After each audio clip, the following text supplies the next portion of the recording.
Assalamualaikum warahmatullahi wabarakatuh.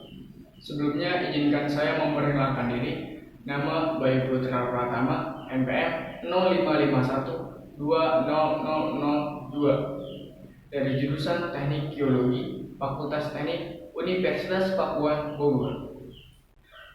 Yang terhormat Bapak Mukodas SPD MPD selaku dosen Bahasa Indonesia. Di sini saya akan mempresentasikan UAS Bahasa Indonesia yang bertugaskan menulis karya ilmiah yang berkaitan dengan teknik geologi. Di sini saya akan mengusung tema pertambangan pasir ilegal di Lebak, Banten. Indonesia adalah salah satu negara yang memiliki sumber daya alam yang sangat melimpah. Berdasarkan pasal 3 ayat 3 Undang-Undang 1945 yang berbunyi, sumber daya alam tersebut dikuasai negara dalam arti bahwa bumi, air, dan kekayaan alam yang terkandung di dalamnya dikuasai oleh negara dan dipergunakan untuk sebesar-besarnya kemakmuran rakyat. Nah, sedangkan di dalam ilmu geologi, pertambangan merupakan suatu hikmah yang dikaruniai oleh Tuhan Yang Maha Esa yang berupa hasil tambang untuk dijadikan kebutuhan bagi seluruh makhluk hidup atau seluruh manusia, umat manusia. Usaha pertambangan merupakan usaha untuk mengolah bahan galian yang berada di dalam bumi agar dapat dimanfaatkan dan digunakan oleh semua umat manusia untuk dapat melangsungkan kehidupannya sehingga tercapai kesejahteraan dan kemakmuran sesuai dengan apa yang tertera dalam pasal 33 ayat 3 Undang-Undang Dasar 1945 yang tadi sudah saya bacakan. Pelaku usaha pertambangan harus memiliki izin usaha penambangan atau biasa disingkat IUP, izin usaha pertambangan. Berdasarkan pasal 36 ayat 1 Undang-Undang 1945 tentang Minerba, IUP terdiri dari IUP eksplorasi yang meliputi kegiatan penyelidikan umum, eksplorasi, dan studi kelayakan, dan IUP operasi produksi yang meliputi kegiatan konstruksi, pertambangan, pengolahan dan pemurnian, serta pengangkutan dan penjualan. Nah, di salah satu kabupaten di Indonesia, tepatnya di Kabupaten Lebak, Provinsi Banten, terdapat hasil tambang yang melimpah berupa pertambangan pasir, yang dimana pertambangan pasir ini sudah ada sejak awal tahun 2000-an. Akan tetapi, pertambangan pasir di sini merupakan pertambangan pasir yang ilegal atau tidak memenuhi hak syarat. Pertambangan ini biasa disebut dengan pertambangan pasir rokok yang bertempat di Kampung Pasir Rokok, Kecamatan Cimarga, Kabupaten Lebak, Provinsi Banten. Pertambangan ini berlokasikan di dekat Jalan Raya Lewi Damar yang mengakibatkan banyak hal atau berdampak sangat banyak terhadap kegiatan sehari-hari masyarakat ataupun pengguna jalan. Nah, pertambangan pasir di sini dilakukan atau dihasilkan dengan cara penggalian tambangan pasir atau menghancurkan tebing-tebing pasir yang sudah ada sejak dahulu kala. Nah, di mana-mana kegiatan usaha pertambangan berkaitan erat dengan lingkungan, sehingga ada yang menyatakan bahwa tidak ada usaha pertambangan yang tidak merusak lingkungan, tidak ada usaha pertambangan yang tidak merusak lingkungan. Dan bahkan sering terjadinya konflik antara masyarakat dan pelaku tambang tersebut, dan juga pastinya pemerintahan.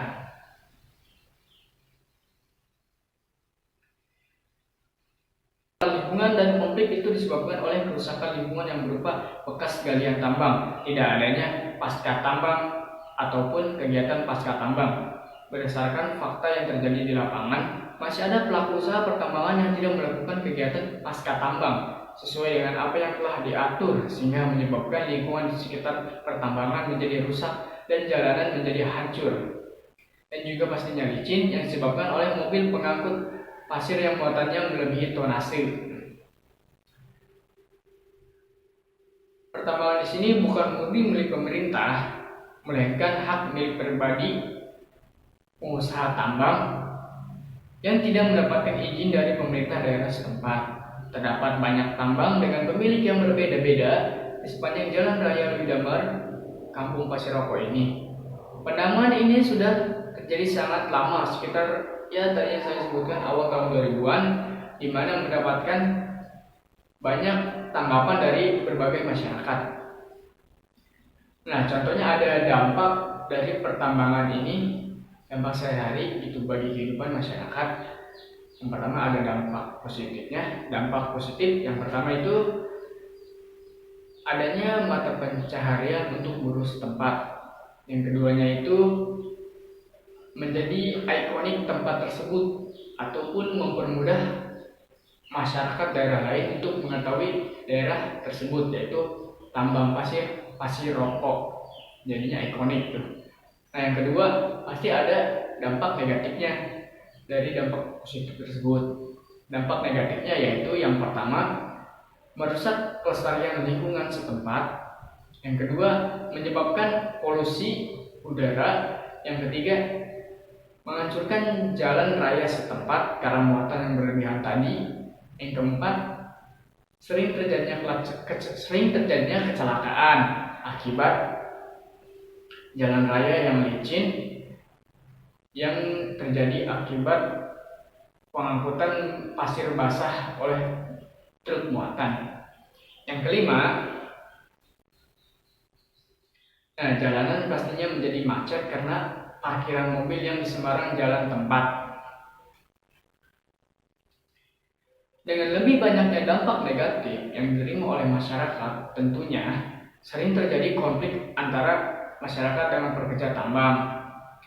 Sering juga nih masyarakat melaporkan kegiatan ilegal ini kepada pemerintah daerah setempat. Contohnya pada tahun 2005, 2011, 2015, dan juga 2019, yang dimana masyarakat mengadu untuk menutup kegiatan operasi pertambangan pasir ilegal tersebut.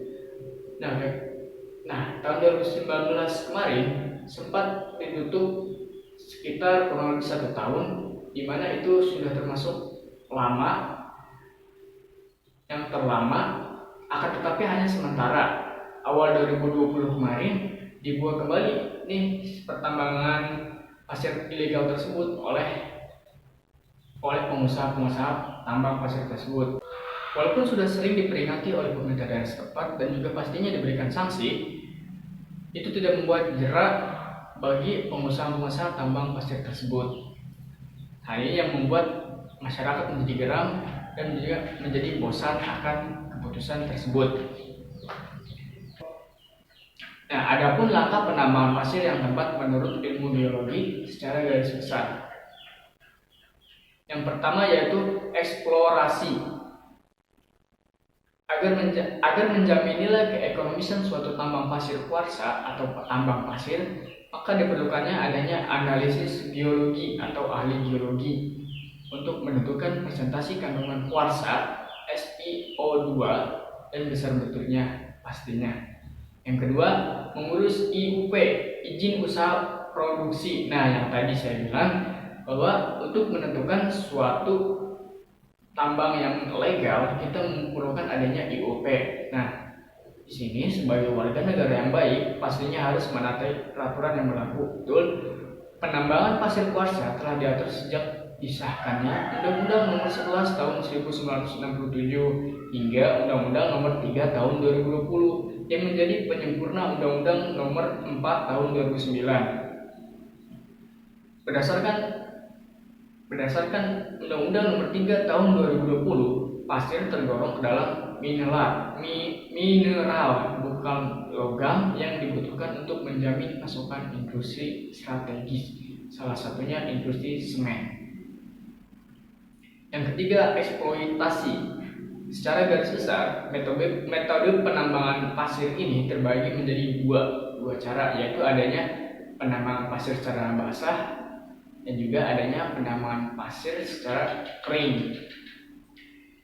Nah, eksploitasi ini harus mendapat persetujuan dulu nih dari pemerintah daerah setempat, baiknya seperti apa cara pengambilannya sesuai lingkungan daerah yang berlaku. Nah, yang keempat adanya pengolahan. Yang kelima, pengangkutan dan distribusi. Nah, itu adalah tadi langkah-langkah penambangan pasir secara garis besar menurut ilmu geologi. Nah, dipastikan untuk penambangan pasir yang legal, kita harus menemukan adanya izin atau izin IUP, izin usaha pertambangan dari pemerintah daerah setempat, pastinya tingkat provinsi, untuk mendapatkan kelayakan pasir pertambangan yang baik dan juga keselamatan kerja, dan juga pastinya ramah lingkungan dengan adanya pasca tambang. Nah, mungkin sekian dari saya. Mohon maaf segala kekurangannya. Wassalamualaikum warahmatullahi wabarakatuh.